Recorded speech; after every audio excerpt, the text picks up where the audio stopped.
Bonjour à toutes et à tous, bienvenue dans ce nouvel épisode de Spatialiste qui est encore tourné dans mon salon avec Emmett qui n'a plus de masque, comme vous pouvez le constater. Et aujourd'hui, je reçois Laura André Boyer. Bonjour Laura. Bonjour Florence.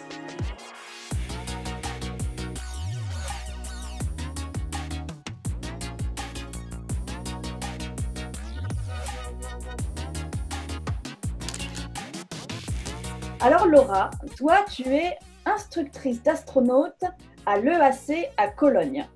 En quelques mots, en quoi consiste ton métier? Pourquoi tu es en Allemagne? Et ce que tu fais exactement? Donc EAC, en fait, c'est le Centre européen des astronautes. À ne pas confondre avec le Centre des astronautes européens, ça fait une grande différence.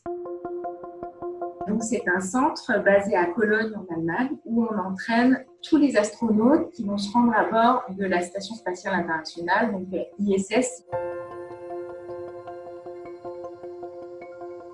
Moi, mon travail, c'est tout d'abord instructrice d'astronaute. Et puis, au centre, on a souvent plusieurs casquettes. Donc, moi, je suis aussi directrice de simulation. Et puis, j'ai fondé aussi une association qui s'appelle le PASI, l'Association professionnelle des instructeurs du spatial. Donc, voilà, ça fait beaucoup de choses. Et je tiens à préciser quelque chose pour aujourd'hui. Je parle en mon nom et au nom du PASI. Donc, je ne suis pas porte-parole aujourd'hui officielle de l'ESA. Petit détail qui a son importance.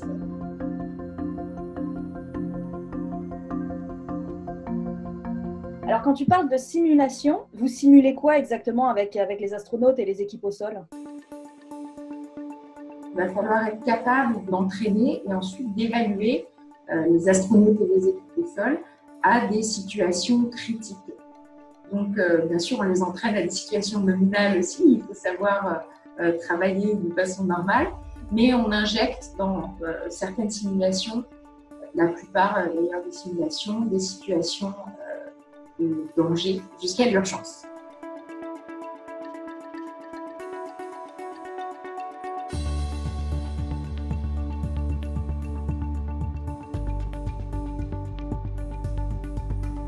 Il se trouve que le monde a vécu, enfin une partie du monde a vécu un confinement un peu subi à cause d'un vilain virus qui circule toujours, soyez prudents. Et donc je voulais savoir, est-ce que les astronautes, enfin dans la sélection d'astronautes, est-ce qu'il y a des critères pour être sûr que les astronautes supportent le genre de confinement qu'ils vont vivre dans les vaisseaux, puis dans la station, puis dans les combinaisons spatiales en cas de sortie extravéhiculaire? Déjà, petit rappel, la sélection de l'astronaute, elle se fait par étapes. Tout est assez calibré, donc on commence par une sélection initiale sur dossier, où on a des compétences à cocher, le niveau d'études, et puis aussi ce que le candidat fait en parallèle de sa profession ou de sa formation. Si tu fais de la plongée ou du parachutisme, ou si tu adores calculer les orbites, enfin voilà, ça va jouer en ta faveur. Ensuite, on va avoir des tests psychologiques. Donc, tout d'abord des tests plutôt cognitifs et puis ensuite des tests de personnalité. Et enfin, des examens médicaux, puis un entretien d'embauche. Bonjour à tous, je suis Thomas Pesquet dans la station spatiale pour 6 mois à faire des expériences scientifiques qu'on peut faire uniquement ici parce que sur Terre, elles sont impossibles à faire et c'est ici qu'on découvre les choses qu'on espère vont faire avancer la science.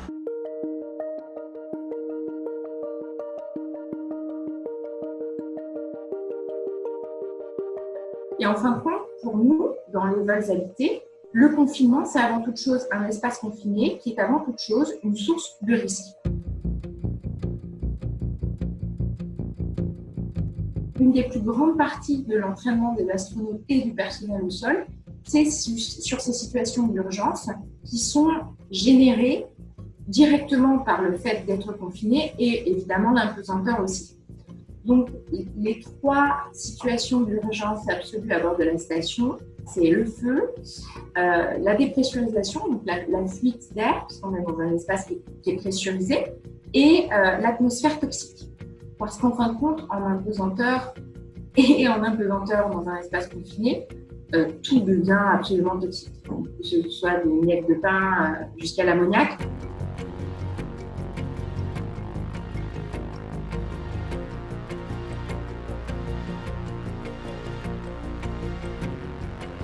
Et puis, il y a d'autres détails, en fait, qui sont générés par cet espace confiné. C'est aussi qu'on ne peut pas ouvrir la fenêtre pour aérer ou pour ventiler. Alors, en tout cas, vous ne pouvez pas le faire. Très mauvaise idée. Très mauvaise idée. Mais en fin de compte, tu te rends compte, quand tu ne peux jamais aérer nulle part, il y a de l'humidité, il y a le risque d'avoir des champignons, etc. Donc, en découle une obligation de nettoyage, de ménage. Donc, ça peut paraître un détail, mais ça prend énormément de temps à nos astronautes et c'est obligatoire. Donc, pour nous, le confinement, c'est tout d'abord des machines, tout un design de la station avec des machines, des systèmes, la compréhension, l'entraînement permanent sur ces machines, ces systèmes, et aussi du temps pour contrebalancer ce confinement qui peut être dangereux aussi au niveau sanitaire.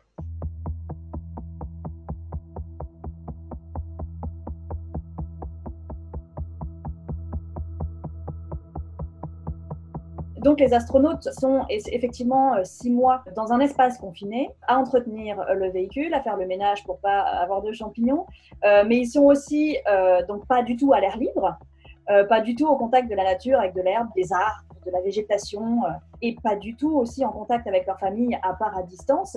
Comment on est sûr qu'ils supportent ces conditions ? Comment vous pouvez, vous au sol, savoir s'ils gèrent cette situation qui est quand même pas commune ? On a cette fameuse sélection. Quand même, il y a des profils psychologiques qui vont être sélectionnés. De prime abord, on va pouvoir écarter certaines personnalités peut-être un peu plus fragiles, si je puis dire. Au-delà de ça, ce sont des gens qui se portent volontaires, qui sont candidats. Donc, c'est pas du tout une surprise, c'est pas du tout confinement imposé. Ah, désolé, vous êtes astronaute, mais on va vous confiner. Non, ils le savent, on le sait, il y a une véritable motivation derrière, un travail au préalable.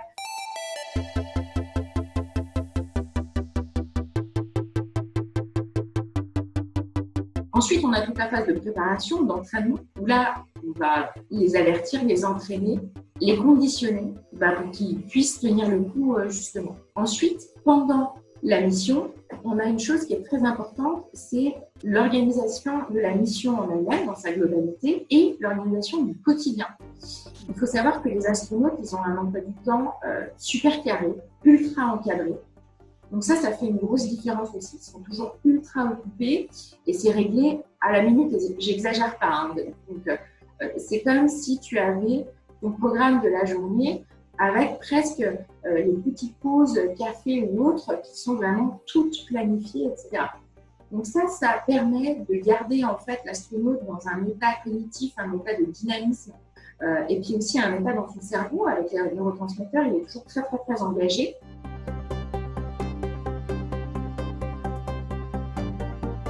Donc, il y a un aménagement du temps de travail et puis il y a aussi un aménagement de temps libre. C'est-à-dire qu'on injecte des moments où on dit « bon, maintenant, tu fais ton break ». Et ça les stimule pour justement prendre du temps pour eux, regarder par la coupole, appeler des proches, etc.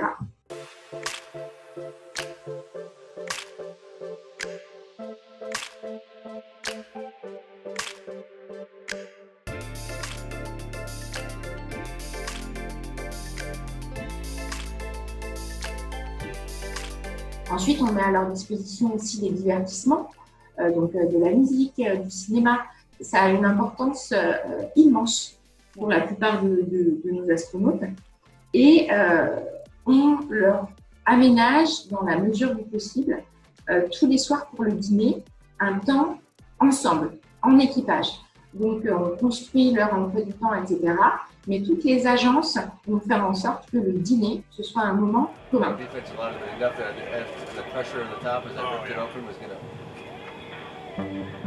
Et enfin, tu me demandais tout à l'heure, comment est-ce qu'on vérifie que tout va bien ?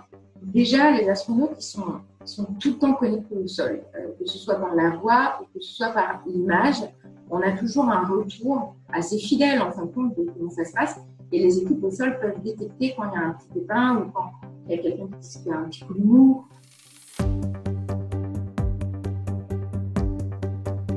Et si jamais il y a une question ou un petit souci, directement, les équipes au sol vont pouvoir se mettre en relation avec les crew surgeons, donc les médecins qui suivent les astronautes. Au-delà de ça, il y a des conférences médicales et psychologiques qui sont aménagées de façon hebdomadaire. Et enfin, on a un outil à bord qui va veiller un petit peu à mesurer la vigilance des astronautes. Donc, ils vont avoir des tests à faire régulièrement. Et si jamais il y a un résultat qui n'est pas extraordinaire ou qui n'est pas en phase avec les résultats de l'astronaute d'habitude, ça va envoyer en fait un flag à son médecin qui va proposer une conférence médicale dédiée. Bah, ils sont bien traités, ils sont chouchoutés. Ça aussi, c'est quelque chose qui est important, en tout cas à mes yeux. On leur demande énormément. C'est très dur comme travail. C'est très glamour en tant que mais c'est hyper dur. Et je pense une chose aussi qui a beaucoup de valeur, c'est d'injecter un peu d'empathie. Parce que très souvent, on les envie, ces gens-là. Mais il faut aussi que parfois, on les plaigne un peu parce qu'ils ont une vie qui est pas facile.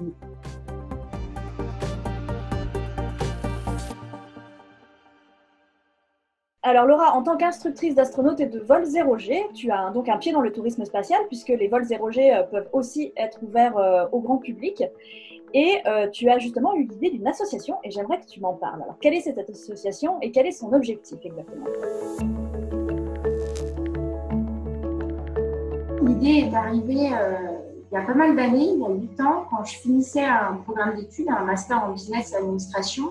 Et à la fin de ce programme, j'ai eu envie de me pencher un petit peu effectivement sur le tourisme spatial dans un souci de protection et d'encadrement de l'activité. Liftoff of the Falcon 9 and Crew Dragon. Go NASA, go SpaceX, Godspeed, Spot and Tag.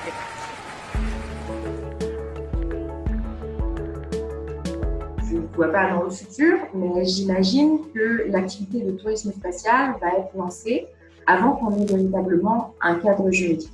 Donc, c'est pas du tout mon domaine d'expertise, néanmoins, je trouve ça hyper dangereux parce que si on imagine comme n'importe quelle activité sans organisation, alors on va très vite vers le chaos, voire vers l'anarchie. Alors c'est quoi ? C'est déjà des débris, une pollution atmosphérique et puis une pollution bien évidemment de l'espace qui sera difficilement contrôlable.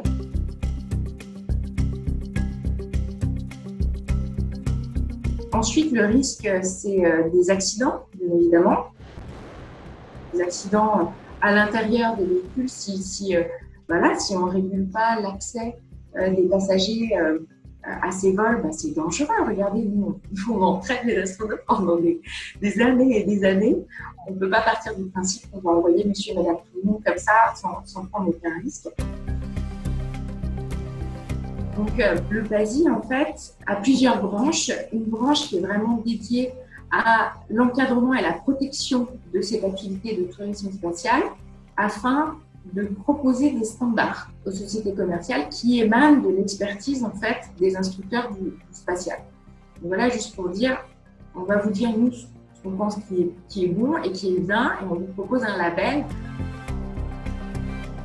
La deuxième branche, ça va être une ouverture, une démocratisation de l'accès du monde du spatial, et non pas de l'espace, au public, avec une volonté de créer un maillage de tous les centres qui pourraient proposer une découverte du spatial.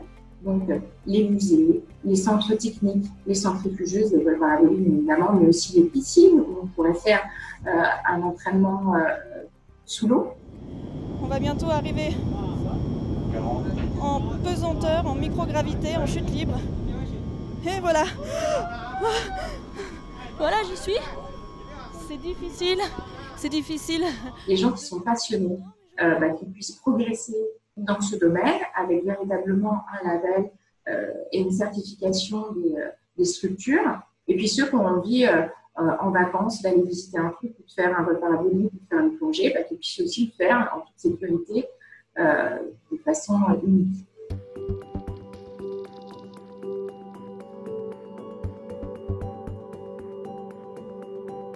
Mais en fin de compte, je trouve qu'il y a suffisamment de choses à faire sur Terre ou dans l'espace aérien pour avoir véritablement une sensation du spatial, vivre le spatial, sans pour autant dépenser des centaines de milliers d'euros, prendre le risque de polluer, d'avoir des accidents, etc.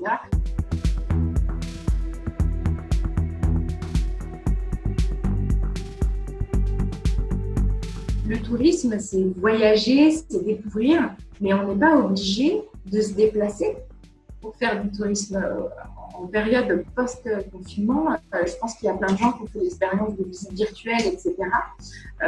Et ça marche très très bien.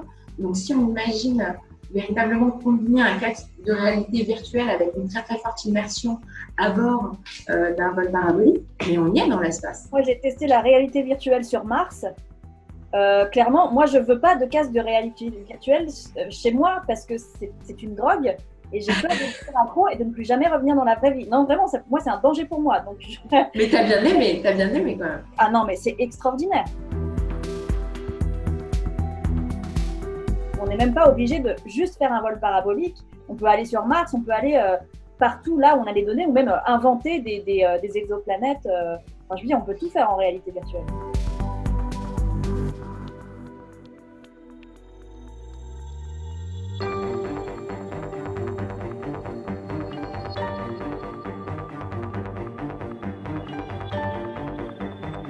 Dans quelle mesure les agences spatiales pourraient ouvrir le profil des astronautes professionnels à d'autres professions que des médecins, des pilotes, des scientifiques, des ingénieurs?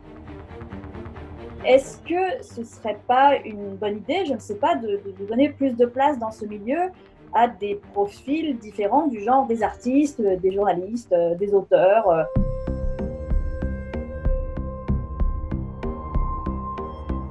Je pense que c'est une super bonne idée et qu'on n'en est pas encore là. en fait, c'est pas pour écarter des corps de métier, etc., de la sélection de l'astronaute. C'est simplement pour la bonne et simple raison que la première partie de l'entraînement d'un astronaute, quand il est encore candidat à astronaute, c'est-à-dire qu'après la sélection, il est toujours candidat pendant presque 2 ans, on a le basic training.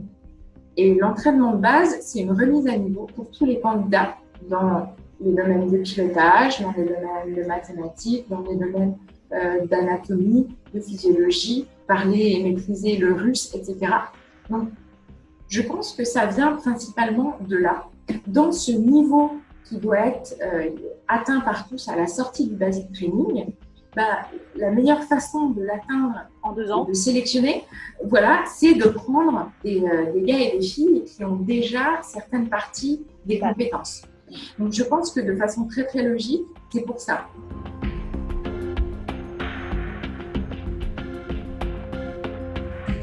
Après, évidemment que c'est très important d'injecter des autres compétences, qu'elles soient artistiques, philosophiques ou littéraires, parce que c'est dans le partage, c'est en changeant aussi la perspective qu'on innove, qu'on avance, qu'on voit les choses différemment, parfois et souvent mieux.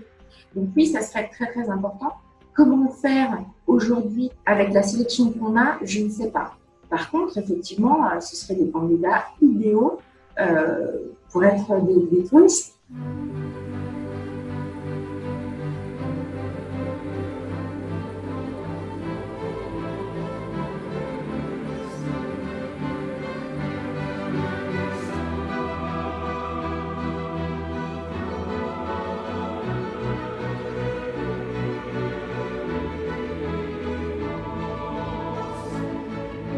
Merci beaucoup Laura pour tes réponses, c'était vraiment passionnant. Merci d'avoir partagé ton expérience et ton expertise surtout avec nous. Merci à toi. Je vous remercie à tous d'avoir regardé cette vidéo. N'hésitez pas à mettre un pouce vers le haut si elle vous a plu, à la partager sur les réseaux sociaux, à vous abonner à la chaîne de String Theory et à vous abonner également au compte Instagram pour retrouver de la science et du fun tous les jours. Et moi je vous dis à très vite. Ciao.